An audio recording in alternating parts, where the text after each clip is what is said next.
لو عايز اللي بيسمعك وانت بتتكلم الماني يقول الشخص ده الماني، شو الفيديو ده؟ اولا كده ان شاء الله هنعمل كذا سلسله من الفيديوهات دي عشان دي اهم حاجه في اللغه او شبخاخه او النطق بتاعك يعني.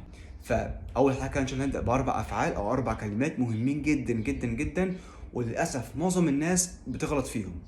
رقم واحد وهي هابن. عامة كده ما اسمهاش هابن، اوعى تقول هابن، لا اسمها هابن. هابن. مثال، لو انا مثلا عايز اقول لحد وحضرتك اشتريت الحاجة ديت، اقول له مثلا ازاي؟ اقول له كده بالظبط: haben Sie das gekauft؟ ما تقولش haben خالص، لا haben. haben Sie es gekauft؟ haben Sie das gekauft؟ haben.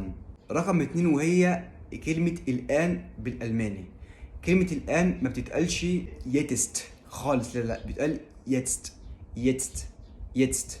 ناخد عليها مثال مثلا: Jetzt können wir Pause machen. Jetzt können wir Pause machen. Jetzt können wir Pause machen.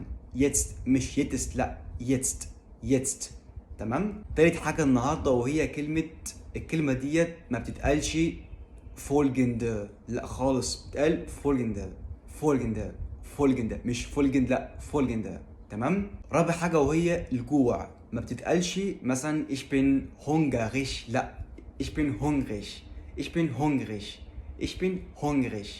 مش hungrig، ich bin hungrig. آخر حاجة وهي الأفعال اللي شبه gehen، sehen، ziehen. ديت اوعى تنطق حرف الهاء اللي في النص، لا مثلا ما تقولش جيهن او زيهن او تسيهن، لا دايما حاول تختصر الكلام ده كله واعمل جيان. جيان او زيان. زيان تيان، يبقى جيان زيان تيم. اوكي، نكون استفدنا. bis zum nächsten Mal.